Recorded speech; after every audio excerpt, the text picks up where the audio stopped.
లక్షలాది మందికి మన తెలుగు మ్యాట్రిమోనీ ద్వారా వివాహాలు జరిగాయి. తెలుగు వారి number 1 choice Telugu matrimony. HCU భూముల చుట్టూ ఇంకా రాజకీయ వివాదం కొనసాగుతూనే ఉంది. మొన్నటి వరకు భూమిపై లొల్లి, ఇప్పుడు ఆ భూమిపై అవినీతి జరిగిందంటూ మరో పంచాయతీ. ఈ రగడను చల్లారనీయొద్దని ప్రతిపక్షం భావిస్తూ ఉంటే ఆరోపణలను అస్సలే లైట్ తీసుకోవద్దని అధికార పక్షం గట్టిగా ఉంది. హైదరాబాద్ సెంట్రల్ యూనివర్సిటీ భూముల చుట్టూ రాజకీయం రోజుకో మలుపు తిరుగుతోంది. మొన్నటి వరకు అది యూనివర్సిటీ భూమి అని ప్రతిపక్ష పార్టీ ఆరోపించింది. ప్రభుత్వం మాత్రం అది యూనివర్సిటీ భూమి కాదని డాక్యుమెంట్లను బయటపెట్టింది.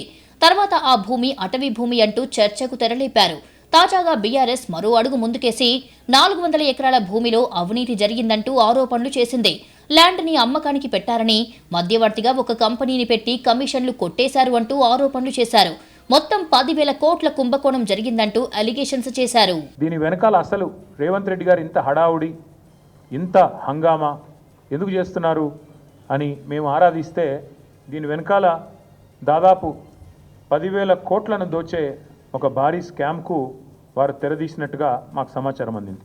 మొత్తం అన్ని చట్టాలు, నిబంధనలు, సుప్రీంకోర్టు తీర్పులు అన్నిటిని తుంగలో దొక్కారు. ఆర్బీఐ గైడ్ లైన్స్ ను కూడా తుంగలో దొక్కారు. ప్రతిపక్షం ఆరోపణలకు కాంగ్రెస్ ధీటుగా సమాధానం చెప్పింది. మూడోసారి గులాబీ పార్టీ అధికారంలోకి వస్తే వాళ్లకు 30% కమిషన్ వచ్చేదని, అది మిస్ అయిందనే కడుపు మంటతో లేనిపోని ఆరోపణలు చేస్తున్నారని కాంగ్రెస్ నేతలు విమర్శిస్తున్నారు. కేటీఆర్ గతంలో ఒప్పందం కుదుర్చుకున్న సంస్థకు భూమి రాకుండా పోయిందనే అక్కసుతో ఆరోపణలు చేస్తున్నారంటూ కౌంటర్ ఇచ్చారు. ఇవాళ 5,200 కోట్లు అయితే మాట్లాడుతూ ఉన్నాడో అది వారికి రావాల్సినటువంటి ముడుపుల యొక్క ధర. ఆ పద్దు 5,200 కోట్ల పద్దు అనేది కేటీఆర్కి బిల్లిరావు ఒప్పుకున్నటువంటి 30% నిధులు లంచం.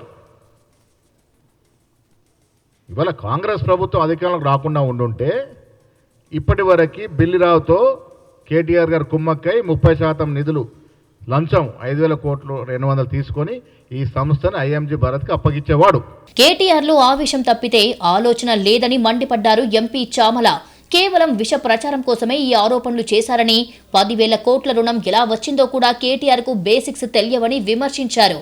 అయితే ఈ ఎపిసోడ్లో లోన్ ఇచ్చిన బ్యాంకు కూడా స్పందించింది.